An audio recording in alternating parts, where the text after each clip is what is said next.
Do you love horror, science fiction, B-movies, horror hosts, old-time radio, just plain spooky stuff? Then you should sign up at patreon.com/Lord Blood-Rah. You'll be supporting the production of Lord Blood-Rah's Wrackin Theater, presenting the best, worst, and wildest horror films ever made. Lord Blood-Rah's Wrackin Auditorium, featuring the best of old-time radio horror. Captain Paxar's Star Cadet Hour, showing classic 1950s sci-fi shows for Star Cadets of all ages. Plus, you'll get exclusive access to bonus content like Behind the Curtains of the Wrackin Auditorium, a deep dive into radio horror, Lord Blood-Rah's B-movie reviews, a look at a classic low-budget drive-in feature, and much more. Sign up today at patreon.com/Lord Blood-Rah for the love of horror.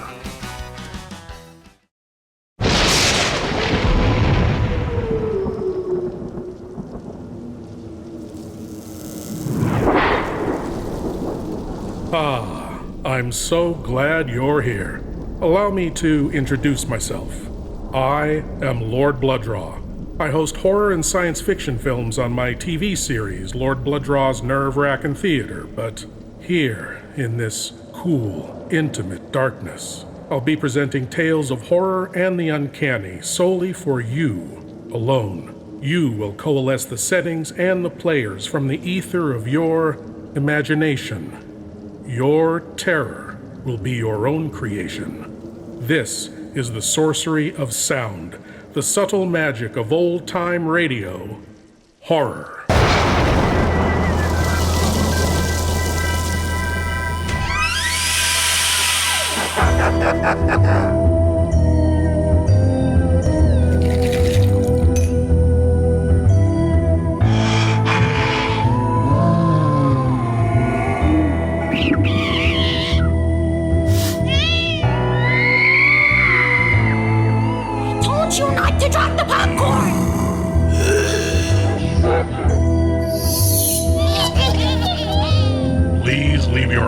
At the door. You will not need them. This is Lord Blood-Rah's Wrackin Auditorium.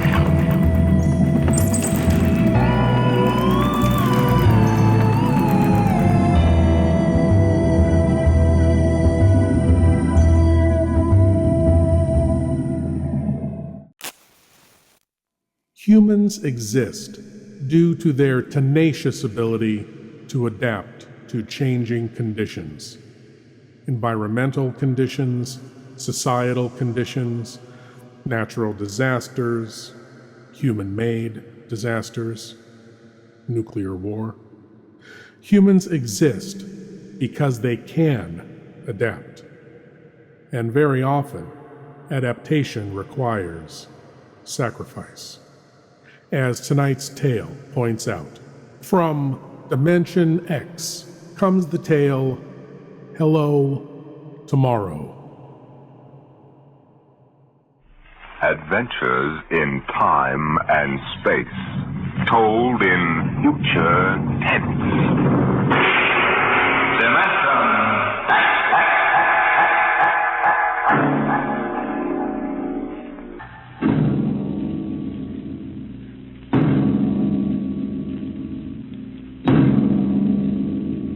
Tonight, a story of the future and a star of the future. The story, Hello, Tomorrow, and the star, Miss Nancy Olson, the talented young actress who is currently winning critical acclaim for her performance in one of the outstanding pictures of the year, Sunset Boulevard. Tonight, Miss Olson becomes the first of a group of the stage and screen's most promising young stars of tomorrow to be invited to appear on the program of tomorrow, Dimension X.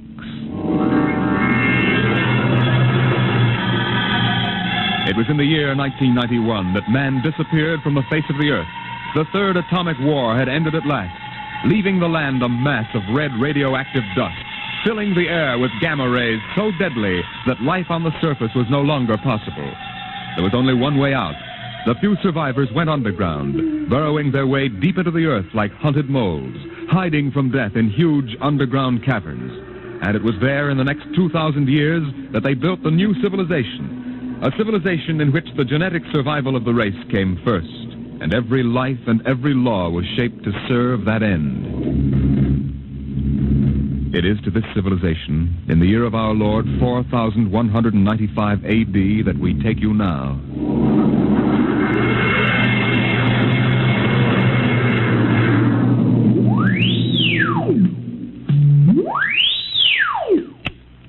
Yes? I have a call from the Director of Emotional Stability for the Third Oblong for Professor Lois Burton at the Institute of Genetics. This is Professor Burton. One moment. Go ahead, sir. Lois? Listen, darling, good news. What? The Genetic Board has approved our application for marriage. Oh, so soon? The tests found our chromosomes perfect. We can marry any time we want. Our offspring should be genetically in the 19th percentile of perfection. What's the matter, dear? Oh, nothing. I'm just sort of breathless. You are happy about it, aren't you, darling? Oh, of course, terribly happy. I'm coming right over to the lab. I have a surprise. Oh, not now, Walter. What? Well, I mean, you'll have to give me some time. Time? What's the trouble? No trouble. It's that genetic survey I've been working on. What about it? Well, I've finally gotten permission to study an actual living case. A specimen of imperfect genetic transmission. Really? Yes, they're bringing him up from the condemned cages on the lower level. You will be careful, darling. The supervisor says there's nothing to be afraid of. The specimen they're bringing is, XJ12. It's been studied before many times and is quite well trained. Well, I don't like it.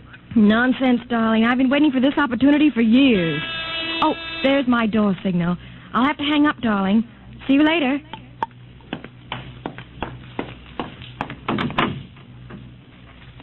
Yes? Professor Lois Burton? Yes? I'm from the Phylogenic Institute, lower level.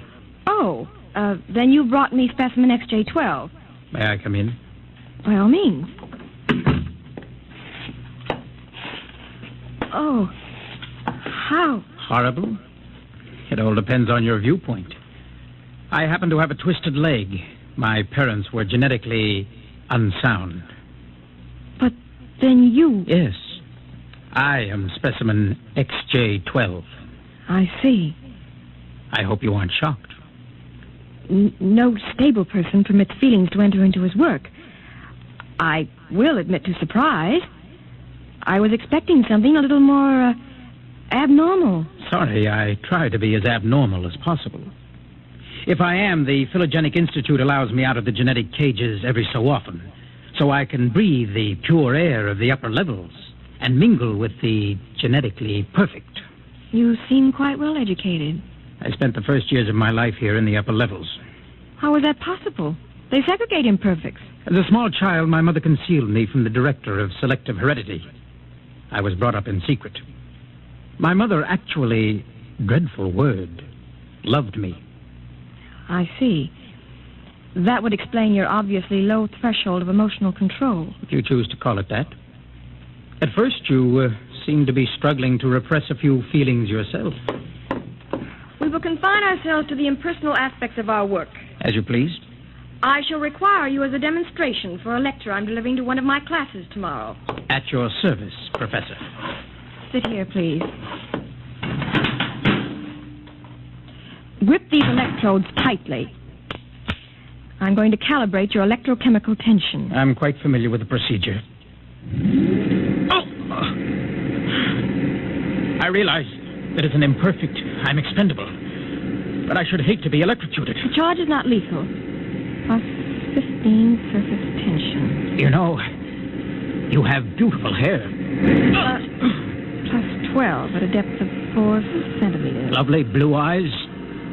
Crystal clear. Plus 10 at 7 centimeters. Pretty.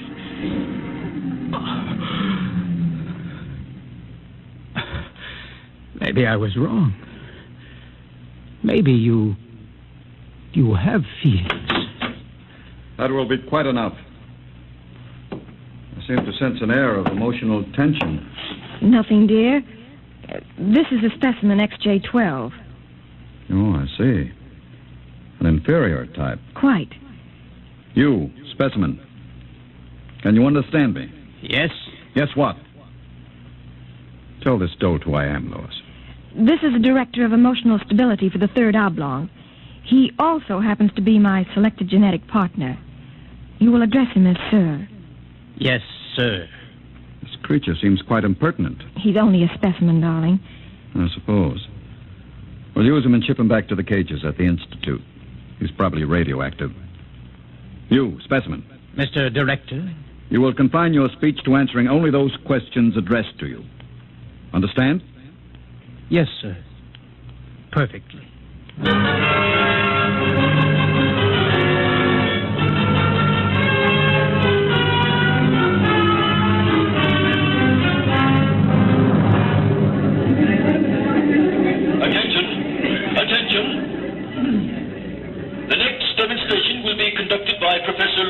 Of the Institute of Genetics. Her topic, the probability of radioactive damage in the chromosome heredity of imperfect non-survival types. Professor Burton. We are very fortunate today in having obtained a specimen of an imperfect genetic type through the good graces of the Phylogenic Institute. Moreover, this specimen has been trained to tell in his own words about the factors in his upbringing. Specimen XJ12. Thank you. My mother was a psychotechnician in the 5th Oblong. My father was a historian specializing in the records of pre-atomic surface culture.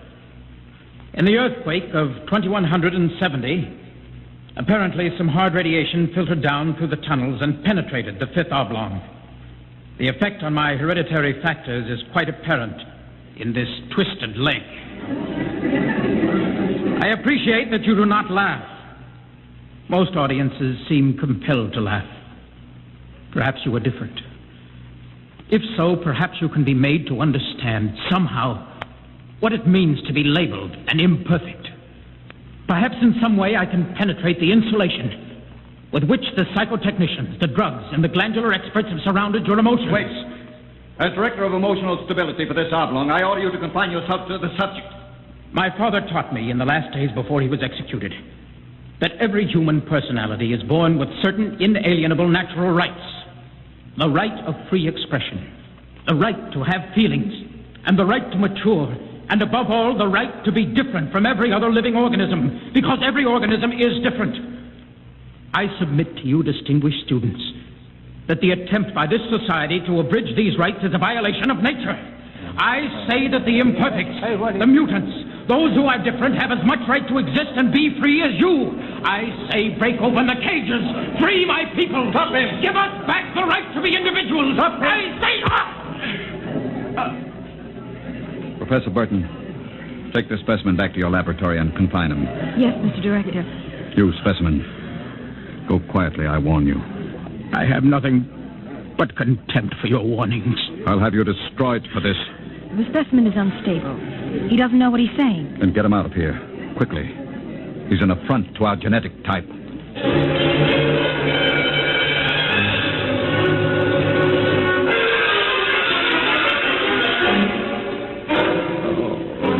Hold still while I bandage your head. He'll be all right. I suppose you detest me for getting you into trouble. Don't squirm. Not that I blame you. I don't detest you. Oh. In fact, I thought you quite magnificent. You what? As you spoke, something began to stir in me. You don't hate me? I've never felt so strange. Tell me what you feel. If I moved you, then I must have moved the others, some of them at least. I don't know quite how to explain it. A strange sympathy. Compassion. For some reason, I took pride in what you were doing. Seeing you stand up against them. Why do you look at me like that? Because I can't help it. I wish you wouldn't. You're only an imperfect, you know. You have no rights. Please, XJ12. My name is Oren. Please. Say it. Oren. Oren? Again. Oren. Lois. Oren. Lois, Lois, Lois. What is it? Why do I feel this way? In the cages, they call it love. Love? We have no such concept in the upper levels. You've destroyed it. Would it be correct to say, I feel love for you? It would be correct. I feel love for you. Darling, darling. Lois, what about Walter? You're going to marry him. No. You're genetically suited to each other. I don't care. I won't marry him. There must be some other way. But... Walter. Very touching. Very tender. Walter, how could you spy? In my capacity as Director of Emotional Stability, it is my duty to spy. Specimen XJ12 will be disposed of quite systematically by the state. For the good of the state. For the good of the genetic code. And in the name of emotional stability.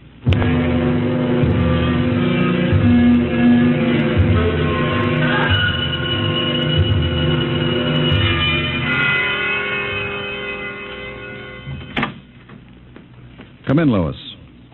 I wondered how long it would be before you came to my office. Walter, I have to talk to you. Go right ahead. Walter, you mustn't destroy him. Send him back to the cages, but don't kill him. You speak of destroying an inferior creature as if it was something unethical. Walter, please, for my sake. Lois, I understand that you've entered a plea for postponement of our marriage at the Records Bureau. Yes, I was too upset to go through with it. It came as a great disappointment to me. If you were married to me, you would be safe from influences such as this XJ12. In which case, I might even be persuaded to send him back to the cages instead of having him destroyed. You see? Yes. I see. Think it over. Well, my dear? When can we be married? Soon. Tomorrow, if you like. The sooner the better. Lois. Lois, you make me very... What about XJ12? Oh, I see. A bargain is a bargain.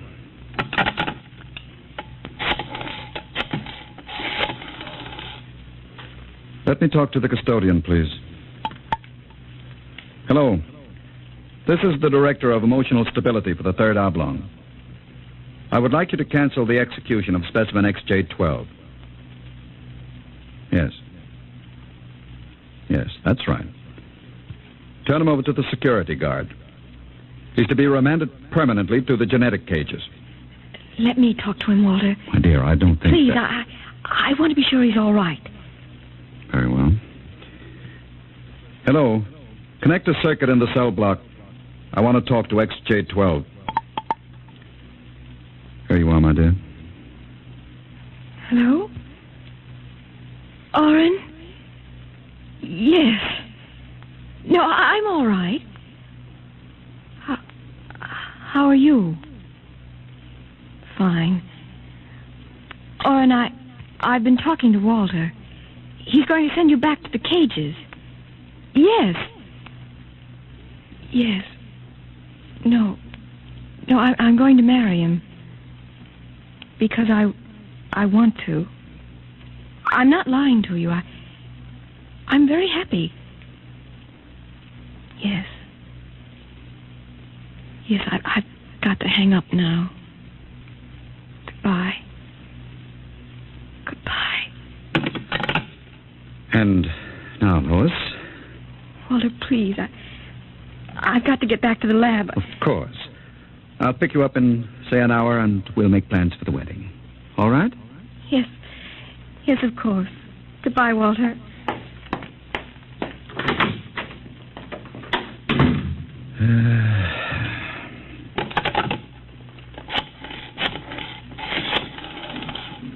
Hello.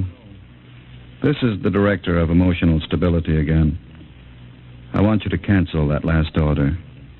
Proceed with the execution, but under conditions of absolute secrecy. No. Don't use the lethal chamber. Take him to the tunnels on the upper level. That's correct. Fine.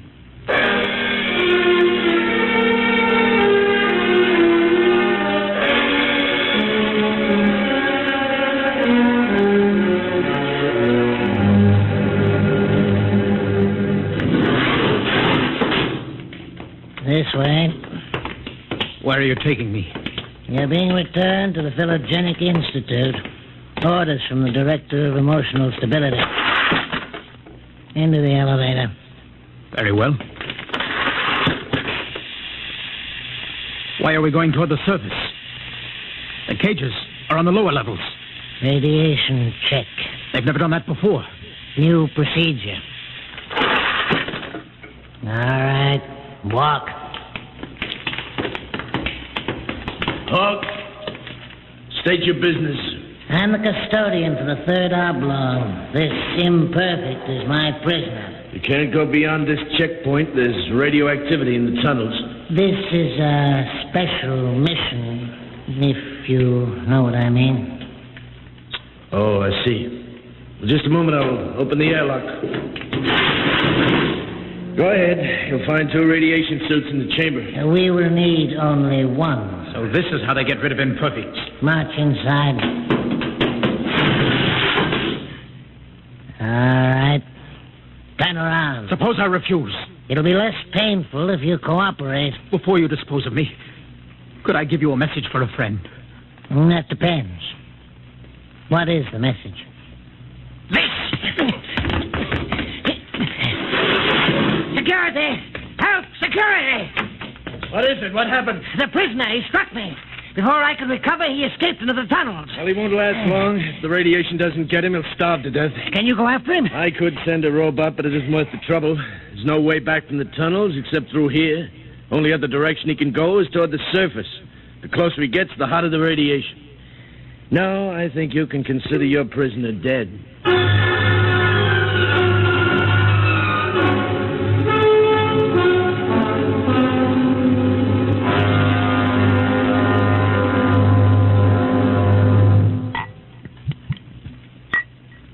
More wine, my dear? No, thank you, Walter. You look very beautiful, my dear. Very beautiful. Thank you. These hydroponic fruits are delicious, aren't they? Oh, the wedding will just be a small affair. I've arranged for a few friends. The director of endocrine control, the chief of the security guards, 1 or 2 assistants to high council members. Walter, Yes? was he returned to the cages? Now, why must you spoil this lovely dinner by bringing that up? Was he, Walter? Well... Was he? Well, as a matter of fact, there was a little difficulty. Difficulty? Yes, you see, he escaped. Escaped? He struck a guard and ran off into the tunnels. The tunnels? But that's death. He's free to return any time he chooses. When did it happen? Just a few hours ago, as a matter of fact. Walter... Now, don't become upset again, darling. You planned it, didn't you, Walter? Stability, darling. Stability. Stability. Stability. Is that all I'm to hear from you for the rest of my life? Darling. Here's what I think of stability. Were we not to be married, I'd be compelled to turn you over to the endocrine surgeons for doing that. Well, you can go right ahead, because we aren't going to be married.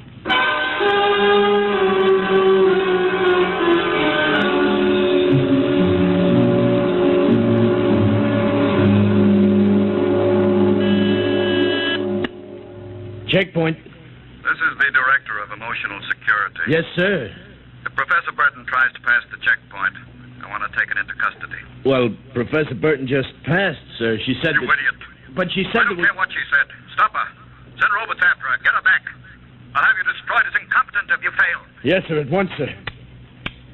Robot control. Checkpoint to robot control. Order out all televocal robots into the tunnels. Have them bring back any humans. This is a first priority order.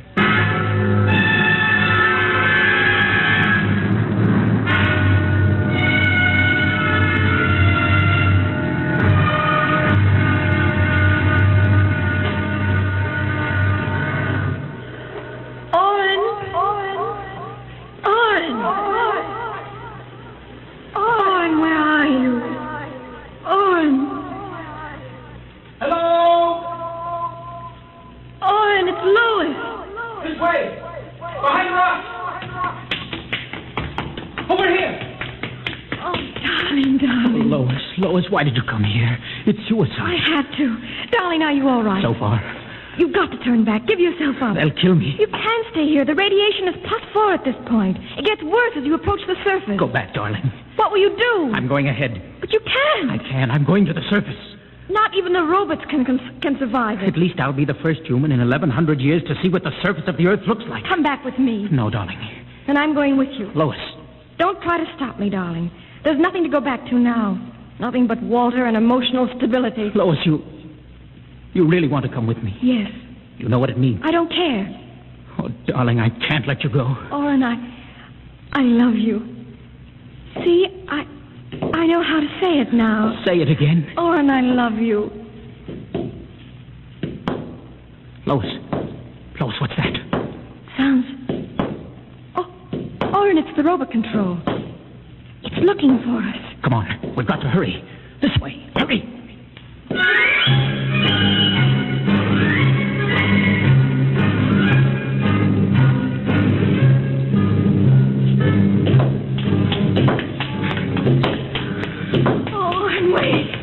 It can't be much further, darling. The robot is gaining. Here, let me help you. I can't. All right, darling. We'll stop here. We may as well wait for it. Oh, Oren. It's coming. I can see its light now. Darling, listen. It stopped. The lights are swinging around. Oren, it sees us. Come on, darling. One last effort. Come on, run. Look ahead. You can see the lights reflecting from something.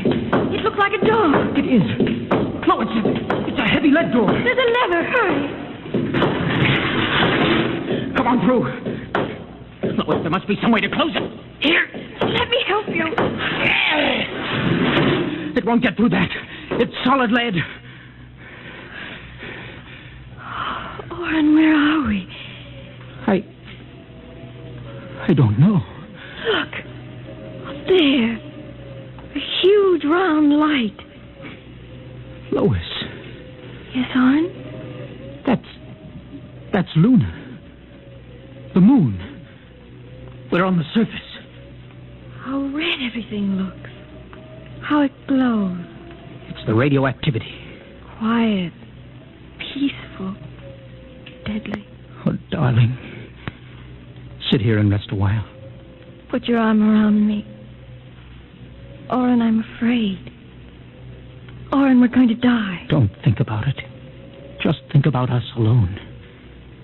The first humans to stand on the surface of Earth in 2,000 years.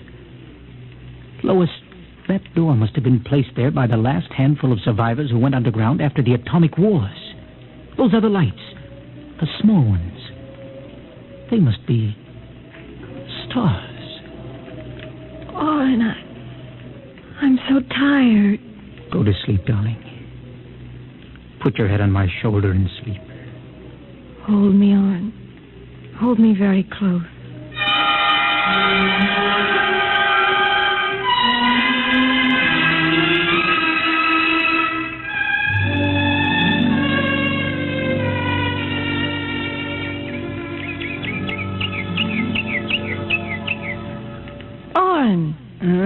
Oren, wake up.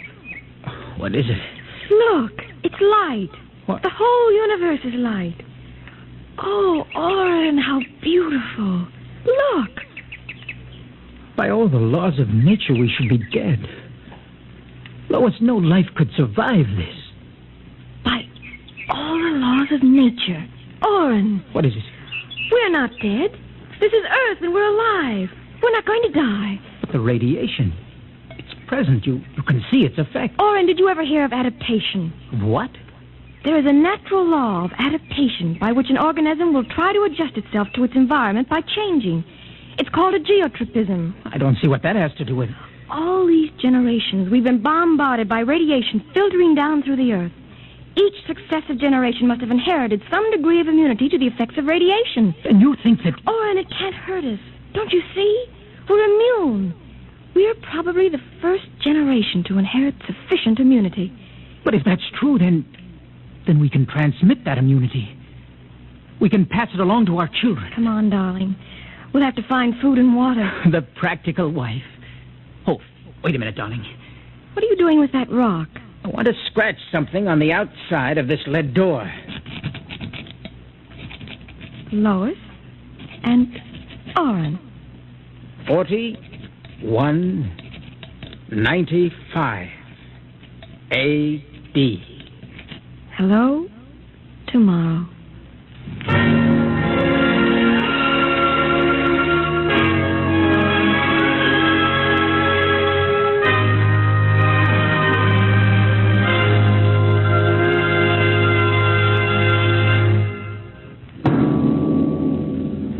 Tonight, Dimension X, the program of the future, has introduced a new star of the future, Miss Nancy Olson. Miss Olson appeared by courtesy of Paramount Pictures and may currently be seen in their production, Sunset Boulevard. Next week on Dimension X, the strange and sinister story of Dr. Grimshaw's Sanitarium. Tonight, Dimension X has transcribed Hello Tomorrow, written by George Lefferts. Appearing with Nancy Olson were Santos Ortega as Walter and Donald Buca as Oren. Your narrator was Norman Rose. Music by Albert Berman, engineer Bill Chambers. Dimension X is produced by Van Woodward and directed by Edward King. Enjoy Bob Hope and Baby Snooks when they return this fall on NBC. Humans adapt, and adaptation can require sacrifice. But sometimes, luckily, what is lost in the name of adaptation can be reclaimed. Thank you for joining me in the Wrackin Auditorium, and I hope you'll come again. But now it's time for you to rejoin the, real world. I am Lord Blood-Rah, and I'll be waiting here for you in the shadows of your mind until the next time you seek the darkness. Good night.